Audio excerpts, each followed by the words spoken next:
I feel like I've given you principles, I've given you a pattern, but I don't know that I've given you concrete things. And I know so many people want something concrete. So let me give you one more example. I'm going to go to another Snapchat example. This is a personal example. This is something that happened in my family. And once I've shared this, I will start answering your questions. We'll spend 10 or 15 minutes answering your questions and see if we can be as useful as possible with all of these things. You'll note that the involvement, the creation of structures, and the support of autonomy, the exploring, the explaining, the empowering, the competence relatedness and autonomy, that is at the core of every solution that I'm going to suggest to you. So let me show you how it works in real life. My daughter, I'll take away the Snapchat logo, you know what it looks like. My daughter, it's 2013, she's my eldest kid. She's on Facebook Messenger with all of her friends. She has been for weeks, months, whatever it is. I hate the fact that she's on there, but this is where she's playing with all her friends and talking and all that sort of stuff and whatever. And then this new app comes out called Snapchat. So Snapchat's about a decade old now, can you believe it? 9 years old, 8 years old, something like that. And so she sits down with me and says, Dad, I've got this iPhone that I didn't want her to have, but my father gave it to her when he upgraded from his iPhone 3 to his iPhone 4.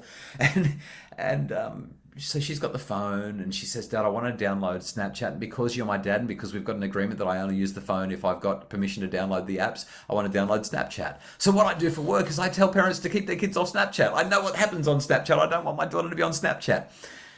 And I say that to her. She says, yeah, but Dad, you didn't explore, explain, and empower. See, my daughter has been to my presentations. She knows what I'm supposed to be doing. And I said, yeah, but I'm your dad and I know what happens on Snapchat and I'm not going to explore, explain, and empower. I don't feel good about you being on Snapchat. Therefore, the answer is no, you can't download it. And we went back and forth for a while until she finally said, Dad, if you would just understand why I need it. I said, I'll tell you what, I'll do better. I picked up a pen, I grabbed some paper, I said, let me write down all of your answers. Why do you need this so badly? My daughter said to me, well, because all my friends have got it. And I said, well, first of all, I don't believe that all your friends have got it because that's what all the kids say. Everyone else has got it, I'm the only one.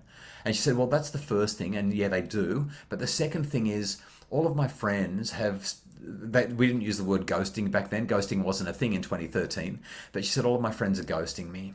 And when I talk to them on Facebook Messenger, they're ignoring me. They've left Facebook Messenger. They are on Snapchat. Now, this is true. In fact, Pew Research that was published about 3 months ago in the United States shows that only about 8 to 10% of our teenagers are on Facebook these days. They're all on TikTok, Snapchat, Instagram, Discord. They've all migrated onto the other apps. They love YouTube. And so that's where they are. My daughter said, no one's talking to me. I'm messaging them. They're not responding. I thought, wow, that's bizarre. So I said to her, well, just message them and say, my dad said I'm not allowed Snapchat. You have to talk to me on Facebook Messenger. And she was like, you really think my friends are going to do what you say? I'm like, yeah, fair point. Okay. I said, but that's beside the point. I'm still worried about all the risks. And then I grabbed the pen and I wrote down all of the reasons that I was worried about her being on Snapchat. So she's got 2 reasons she wants it. I've got about 7 powerful, strong reasons why she shouldn't be on it. And I said, so there you go. No need to explore. No need to empower. Just understand, not going to happen. Shadi's asking why. The fact that there's so much, so many nudes, there's so much bullying, the way that people can approach you, the way people can message you, the way that you can be taken from that platform to other platforms, essentially the content, and also the addictive nature of it. So Snapchat has this thing called a streak, where you start snapping one another, and once you've done it for 2 days in a row, you're on a streak, and you've got to keep the streak going. I mean, I've talked to some kids who have had streaks more than 1,000 days long because they just have to keep it going and going and going and going. And so I'm concerned, even if only 1% of the content on Snapchat is coarse or vulgar or explicit or unsafe or unhealthy, I'm concerned about my daughter being on Snapchat. And so I outlined all of that to her. In the same way, and I've noticed in the chat, a couple of people have said it's just so dangerous, it's so unhealthy. And this is the crux of the story. This is what I really want to get across. You can see that I'm trying to be involved. I'm trying to create structure for my daughter. And I'm trying to support autonomy, but I'm not doing a good job of it. All I've got now is 2 lists of me saying no. Until finally I said to her, sweetheart, my answer is no. They just need to be with you on Facebook I don't want you to have Snapchat. You just need to be playing with them on Facebook. And she said, Dad, you telling me that is like you telling me to go play at the park and all my friends have gone to the beach. Now, that was a powerful moment for me where I went, wow, great point, great story, great illustration. I got it in a way that I hadn't got it until that point. I was sending her to play at the park and all her friends were at the beach. And I immediately softened because I saw the world through her eyes, which is part of what this involvement and structure and empowerment process is supposed to be about. So I paused and said, okay, let me just pause for a second and ask you, when you go to the beach, how safe is it? She looked at me strangely and I said, well, at the beach, there's sweeps and rips and currents, and there's sharks and blue bottles and stingrays and things in the water that can eat you. And there's broken glass in the sand and syringes, and there's perverts, and there's the sun. Anna just said it in the chat, and I said there's the sun, you get sunburnt, there's perverts that are going to perv at you. I said the beach is a dangerous place. Well, without missing a beat, my daughter smiled and said, Dad, have you been to the park lately? And when she said that, I realized that I had a problem.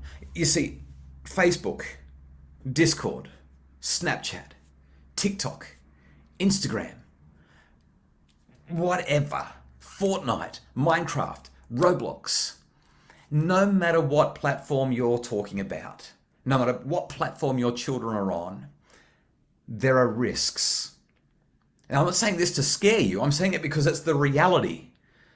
Thank you, Paul. Social media of any public forum presents us with problems, which means that we've got to sit down with our kids and do what I ended up doing with my daughter. I said to her, okay, you're right, the park is a dangerous place. So, what do we do?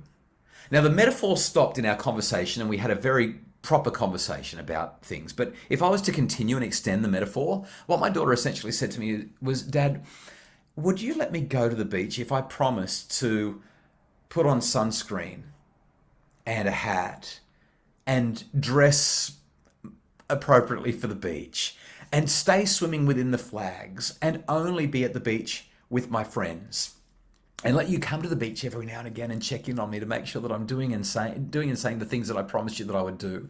Could I go to the beach under those circumstances? In other words, because I was involved with my daughter and we continued the conversation, she developed a series of structures that would keep her safe, quote unquote, at the beach. That is, on Snapchat. Now, I didn't want her to be on Snapchat, but what I realized was whether she's on Snapchat or Facebook or any of the other platforms, there are risks. My job as a parent is to talk with her about those risks and help her to develop solutions, strategies, and structures that will keep her safe so that she can make safe, healthy, wise decisions. At the end of the conversation, I looked at her and I said, okay, let's give this a 2-week trial. Let me check in regularly. Let's see how this works. And we had a few hiccups, there were a few challenges, and we had to work out some contingencies, some things to do when things didn't work out quite right. But all in all, we ended up with a great result. There's a couple of things that are necessary. When you get involved, create structures and support your kids' autonomy to find solutions to the problems you're facing. It's harder. It's slower. You still have to be the parent. Sometimes their solutions are lousy solutions, and you've got to be able to say, that solution doesn't suit us. We need a solution that works for everyone. Sometimes as a parent, you'll simply say, there is no solution you can come up with that I'm going to be satisfied with other than this one. Can you live with this? Because this is where I'm leaning. But you need to know, force creates resistance. So if you say to your kids, if you do this, here's what I'm going to do. I'm going to take the screens. I'm going to do this. I'm going to do that. All you do is you push the unwanted behavior underground. They get sneaky. They use their friends' devices. They come up with all kinds of ways to get around it.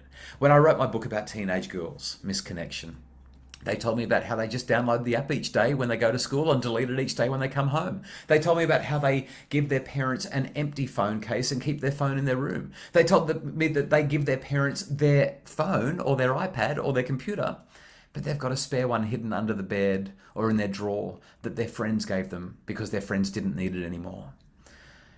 I've spoken to parents who have caught their kids doing commando crawls across the carpet at 2 o'clock in the morning to retrieve their devices from their parents' bedside.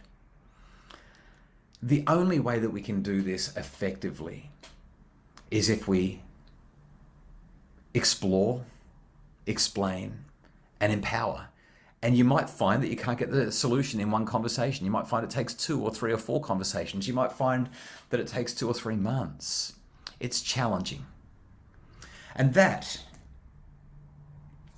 is the answer that is not average.